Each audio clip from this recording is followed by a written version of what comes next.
everybody's talking about Puff Daddy. He's being called hip hop's Epstein. The accusations look horrible. Do I know if he did it or not? No.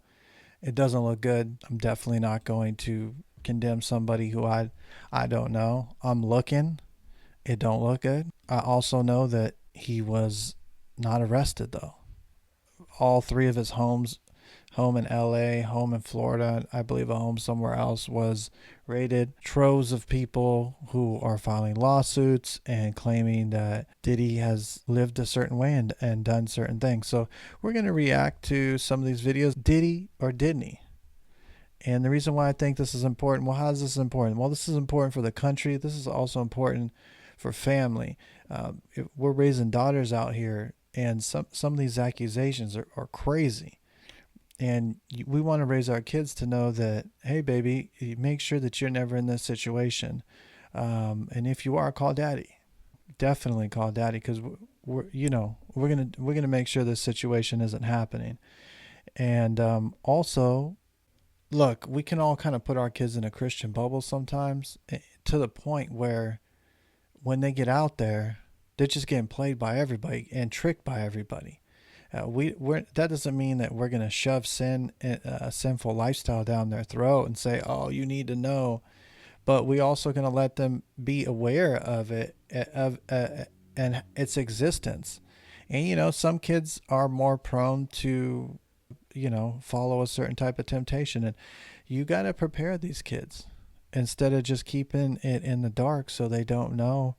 And then they're going to find out anyways. They're finding out from their friends. If these accusations are true, I'm not really having sympathy for, and there's a lot of accusations. So I'm like, are all of these lies? Is there truth to this? Because this has been happening for years. So I'm not trying to condemn anybody, but I'm definitely not trying to sit here and play the okie doke. I'm not going to do that. This is talking about every celebrity who warned people about P. Diddy. So this is every celebrity who warned people about P. Diddy or Sean Combs. And media mogul Sean Diddy Combs has seemingly remained untouchable for years.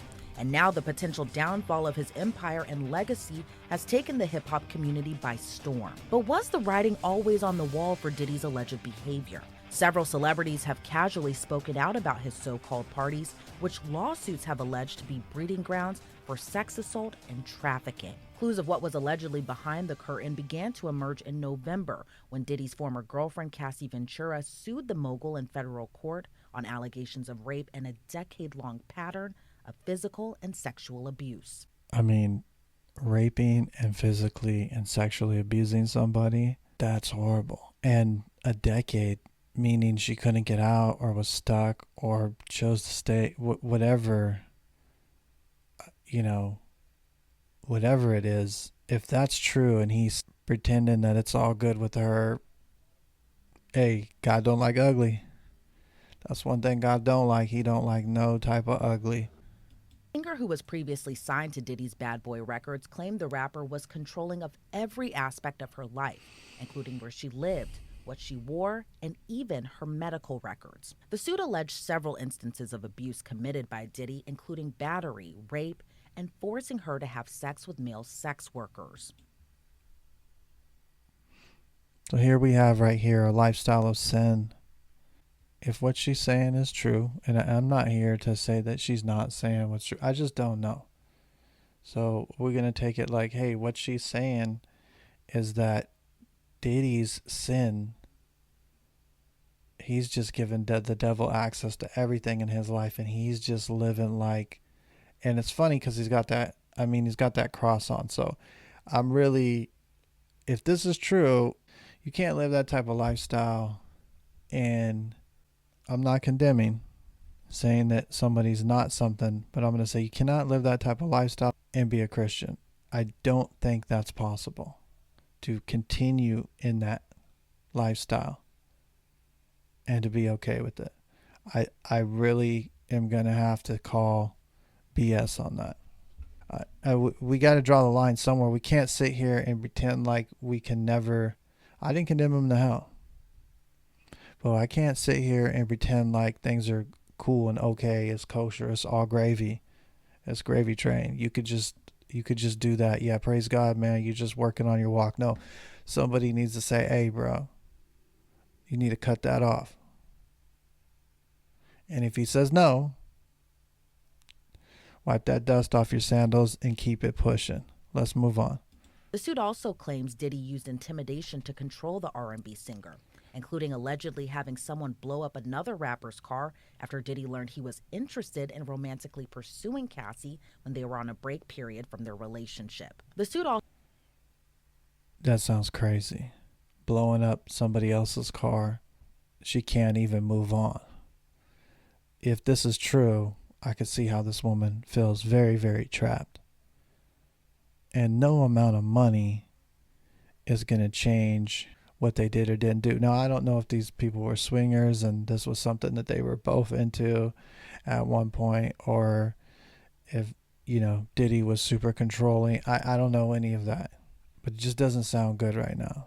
That's for sure. also alleges Diddy became violent, beating Cassie multiple times each year. In one instance, Diddy allegedly pushed her into a car, then proceeded to kick her in the face repeatedly. In another claim, an intoxicated Diddy allegedly gave Cassie a black eye after she tried to leave a hotel room. The hotel security camera footage captured the incident, but Diddy allegedly bought it off for $50,000. Those weren't the only instances.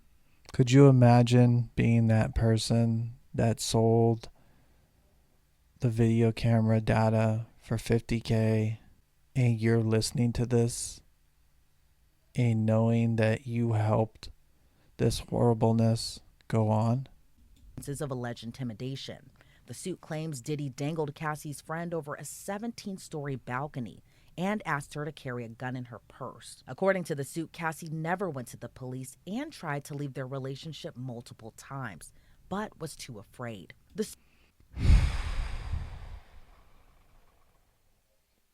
How could you not think if that was my daughter? Is anybody out there like me listening and got a kid?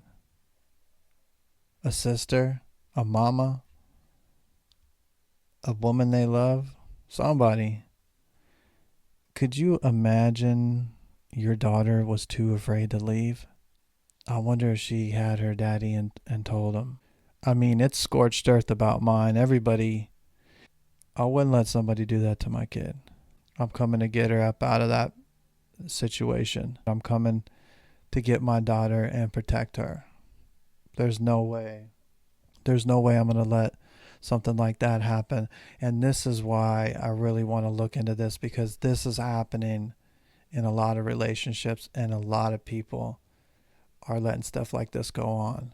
And you need to reach out to your daughter and let her know, baby, I know everything's probably all good over there, but you let me know if it ever gets like this, because dad's going to come. It don't matter how strong that man is. He's a man just like any other man. If there's a will, there's a way.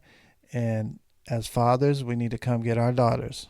And hey, maybe it's Mama Bear and it's just you, Mama Bear. Hey, you gonna go get your daughter too. This is why we're watching this, is that this is not the first woman to say this. And there's a history of violence stemming back to the 90s. It's hard for me to kind of just dismiss this. I definitely want to see the evidence, but just off top, my daughter hits me up and says, Daddy, I'm there. Suit stated several Bad Boy Records employees turned a blind eye to the physical abuse and beatings Cassie allegedly endured, but no one spoke out in fear of their boss. According to the suit, Diddy supplied Cassie with different drugs, including ecstasy and ketamine. The suit was ultimately settled a day after it was filed for an undisclosed amount. When he got sued and settled it the next day, he didn't even want to fight it. And who knows, does that mean that he's guilty? I wouldn't say so. Does her accusations mean he's guilty? It seems, I don't know the woman. If those accusations are true, I'm already not liking this dude. And a lot of people in rap have paid homage to him. If what is going on is true, this is crazy. Diddy's Los Angeles and Miami homes were raided by Homeland Security this week. The singer's If what is being accused is true, this is crazy. attorney released a statement saying, quote, "We will always support law enforcement when it seeks to prosecute those that have violated the law. Hopefully, this is the beginning of a process that will hold Mr. Combs responsible for his depraved conduct." It wasn't the only So she's instance. A former girlfriend of Diddy's came forward alleging instances of abuse. That Diddy allegedly stomped on her stomach and punched her in the head during one incident. so girl number 2 punched her in the head and stomped on her stomach. So what should happen to that type of man? He punched somebody's daughter and stomped on her stomach. No matter what you're going through, if the girl's no good, you leave. Dated Diddy when he and Cassie were on and off. In the interview, she said she pleaded with Diddy to stop hitting her and said she couldn't breathe after he stomped on her stomach. If that was a cop that was stomping on somebody, we would be up in arms about it. She's obviously losing the fight, not able to defend herself. I hope I see everybody be upset about that. A woman being beat. I hope that we have an uproar. Emotionally and physically abusive during their time together, and claimed Diddy would compare she and Cassie, saying Hun is the bad one and Cassie is the good one. In 2016, singer Usher, who had previously lived with Diddy when he was a teenager, told radio personality Howard Stern very curious things took place at Diddy's so-called Puffy Flavor camp. Usher, who was around 13 at the time, had moved to New York City and lived with Diddy, who was going by Puff Daddy, for a year. They're living that lifestyle. Obviously, they chose that lifestyle. Everybody has free will. And you can see how that lifestyle, it seemed, just kept getting more and more perverted, more and more and more and more and more, and started getting in some dangerous places, or may have always been in some dangerous places.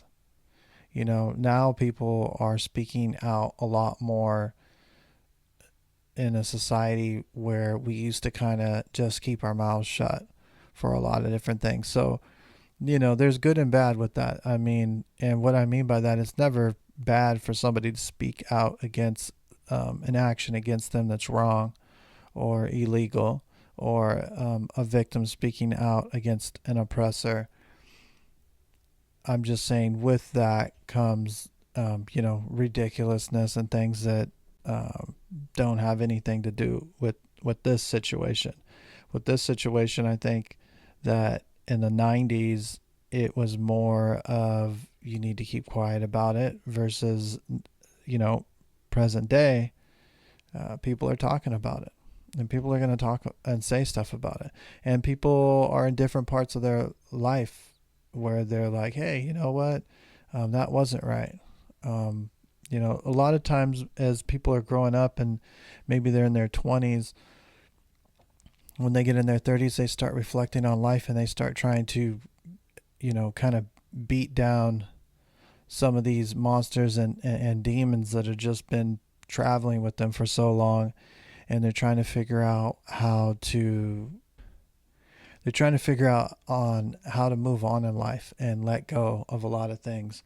And so that's when a lot of these decisions are made. Like, a lot of these decisions are made to bring up stuff later in life. So don't look at somebody and say, oh, this person brought this up later in life and they could have brought it up a long time before.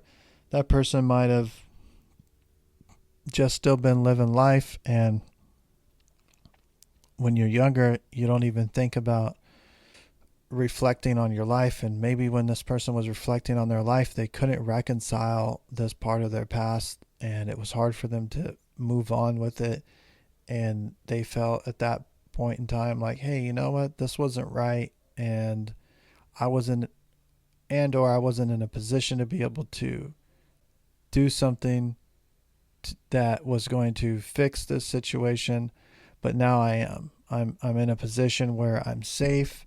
I'm in a position in my life where maybe I'm not raising my kids, or maybe somebody was in a relationship and didn't want to ruin their present relationship and they're not in it anymore. Who knows? There's a lot of different variables, but the point being is when you're trying to get over something, you may confront somebody years later. I know that to be a fact, looking at a lot of things in my childhood and life like that, I definitely did some huge reconciling with myself in letting things go and not holding on to things. And I think that's really important to do.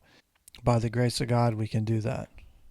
Meanwhile, a member of a girl group previously founded and managed by Diddy also spoke out after Diddy's homes were raided by federal agents. On Monday, Aubrey O'Day, who is a part of the group Danity Kane, shared a statement about Combs after the raid saying, quote, "What you sow, you shall reap." In December 2022, O'Day said she was fired from Danity Kane in 2008 because she wasn't willing to do what was expected of her, not talent-wise, but in other areas. She said she wasn't the only girl that was in those types of positions. So here we do got a pattern. That's woman number 3 now. That's 3 women. Just from me watching this that are saying we're expected to do things that we don't want to do. And I really feel like this is something that's been going on in Hollywood for a very, very, very long time and in entertainment.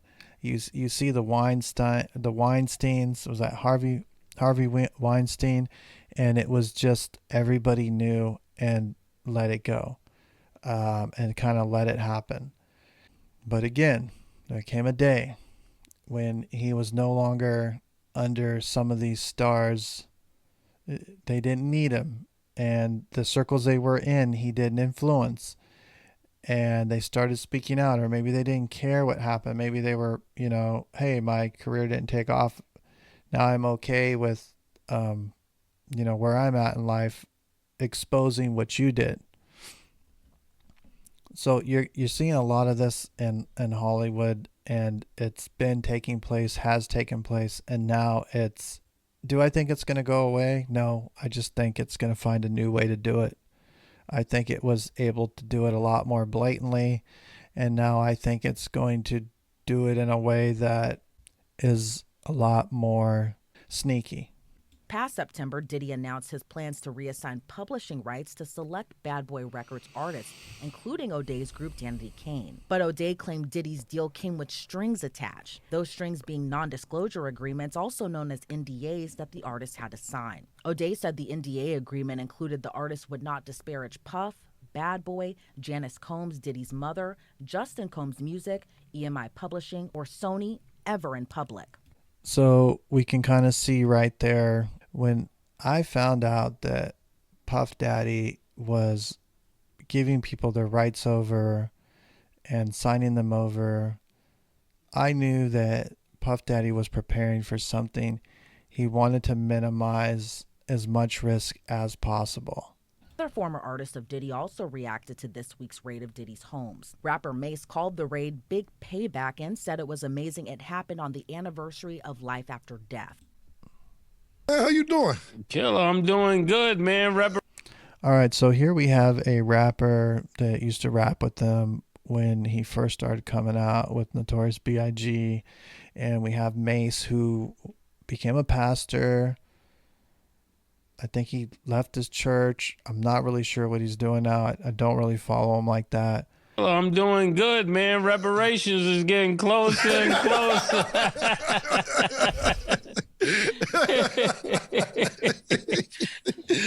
I'll be sure to give you your percentage. I ain't had nothing to do with that money. That's all yours, man. I was on the next boat. Yeah, man. So he's obviously not a fan of Diddy's and making innuendos about what's going on with the raid. So this is his response to Diddy getting raided and all these issues happening and Diddy's accusations. Oh, man. Closer and closer, Closer man. and closer. Okay. The big payback. This has been the last year's really kind of been the big payback for you, man. Yeah, man. Yeah. You know what happened yesterday, right? Yeah, man. That's what I'm trying to say. It's going crazy. What happened? What did you see that happen? So again, not saying what happened and didn't happen, just kind of tongue in cheek here. Anniversary of Biggie Small's album 27 years later. That's what I seen yesterday. That's what I was talking about. Yeah, that was real. It's amazing that all of this would transpire on that day. What's crazy is yesterday was Biggie Small's 27th anniversary of Life After Death. And it was also the Diplomat Immunity album 21st anniversary. That's all you seen? In a lot. Well, that's what I seen. That's what I was. I seen helicopters, all kind of stuff. Okay.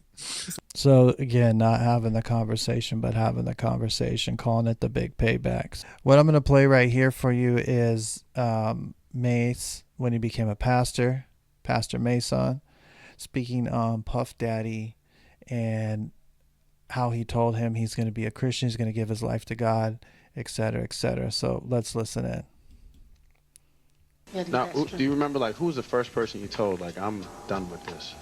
I think Puff was the first person I told. What was his reaction? What did Puff say? I mean, he was actually real supportive. I thought he would be the opposite, but he was like, if God told you to do that, you really need to do that. Definitely. Wow. All right. Supportive. That's what it's supposed to be like. Well, what? Have you spoken to Puff lately? Do y'all talk or what? Well, actually, we not really on speaking terms, but you know, I still pray for the dude, and Okay. I pray that all is well with him. Yeah. Okay. Well, P Diddy's supposed to be releasing a gospel album. What came to your mind when you heard that? What thoughts did you have? Y'all want me to answer that? I mean, yeah. I mean, can RuPaul put out a gospel album? But don't you think that everybody can express themselves? Definitely. And if he, I mean, they can. You ask me, I'm just Okay. answering how you. Now, So pretty much he was giving his life to God, heavy in his word. And he said, hey, P. Diddy's going to be putting out a record. And he's like, okay. Doesn't really, P. Diddy's going to put out a gospel record, And he's like, okay, doesn't really make sense. And then they asked him, and they got mad at, they kind of didn't like his answer and wanted to say, well, isn't it okay to be artistic? And he's like, you're asking me a question as a pastor, like, not is it artistic, but like, yeah, artistically you could do whatever you want. It's free will, but does it have authenticity? Not if you're living that type of lifestyle. So if he knew he was living that type of lifestyle, if he saw some of those things that were going on, and it seems like he did, and he knew what was going on, he just felt like,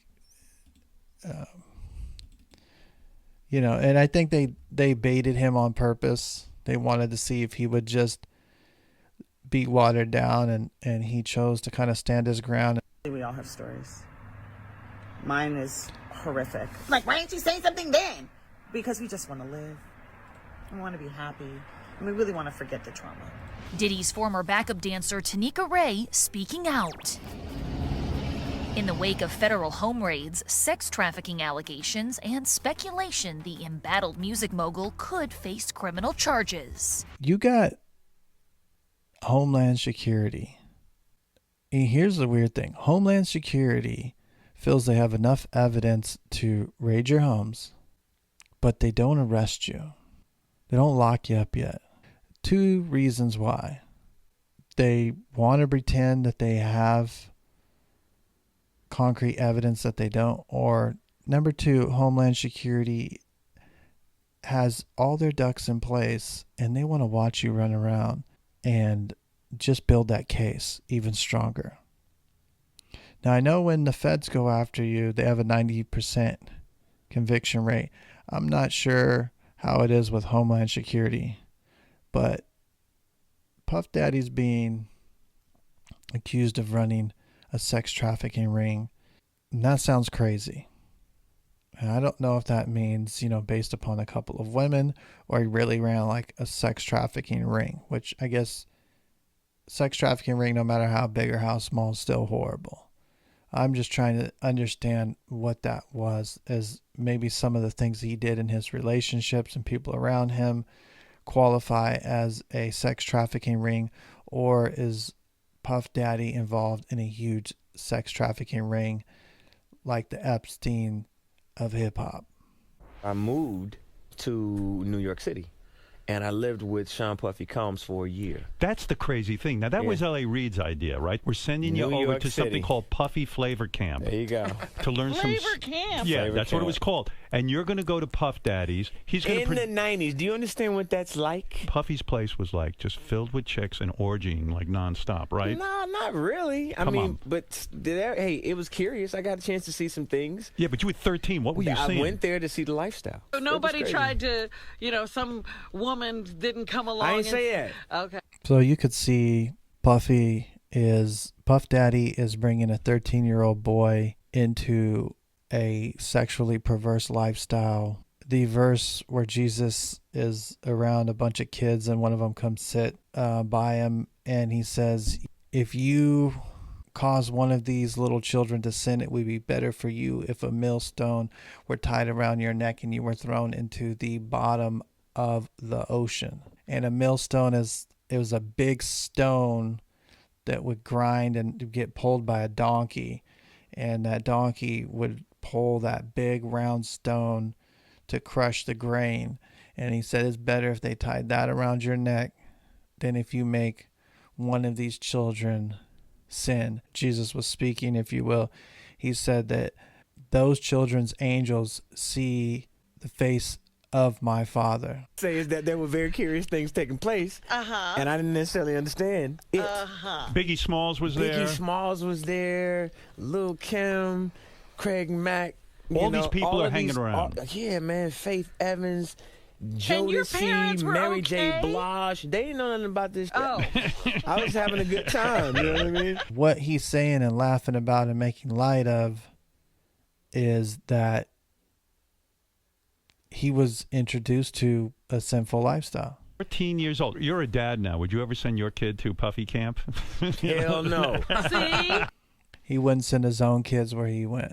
Here's someone who's not even speaking negative about Puffy, kind of setting up a situation. Now, this doesn't say that he's not corroborating what these women are saying, and he's not corroborating it, but he is showing that there is an environment that is very fertile for these type of things to take place. So Diddy or Didney, pun intended, we'll find out when all the evidence goes to court. I'm definitely not going to condemn him. It doesn't look good. I'm definitely not going to not believe the women as well. Cat Williams makes a remark 2 months before this even takes place about Puff Daddy. So it's almost like people in the industry know about him. He's into a lifestyle. And so here is Cat Williams speaking about Puff Daddy. About R. Kelly, they canceled me for these things because why would you talk about another black dude? Race is not where the line is drawn. It's God's side and the other side. And we don't care nothing about the other side. Period. All of these big deviants is all catching hell in 2024. It's up for all of them. It don't matter if you Diddy or whoever you is. TG Jakes, any of them. All lies will be exposed. That's all. And anyone who takes that the wrong way, know why they take it the wrong way. There you go. It's crazy. And I did really want to bring this up because I think it's important for us as parents to protect our children and raise our children up the right way. And you can see what they could fall victim to. And you can see somebody who's infatuated with the fame or the possibility or the high probability of working with somebody like Puff Daddy and wanting to get ahead in the world and being told that you need to exchange certain things for that to happen, and that being sexual. And once that person chooses to give that part of them up, they never get that back. I thought I definitely wanted to do a video on this because, I mean, look, I thought about how I was going to do my reaction video to this, and I knew that I could jump on the news cycle because it is a news cycle I just really wanted to pay attention first. I wanted to know why Diddy didn't get arrested, and I didn't know about his lawsuit from Cassie, his ex-girlfriend, or his other ex-girlfriend who didn't file a lawsuit, or this other lady, this other lady who had worked with him who was in a group, and she was hinting that Puff Daddy was not a good dude. What I can gather from this information so far is that Puff Daddy's been in some weird situations for sure. He has some very serious allegations that he's being accused of, and Homeland Security's taking it very serious to the point where they've raided his house, all three of them. But is he a sexual predator? If all the evidence is true, he very well is. And they're going to throw him under the deepest jail cell known to man, unless he's a part of something way bigger. And if he is a part of something way bigger, where people are calling him the Epstein of hip hop, then he'll be on suicide watch to make sure that nobody unalives him. Protect your daughters, fathers, mothers. I just can't believe that this is so rampant. These types of things are happening every day. You guys stay blessed, stay vigilant. God, family, country. Good night.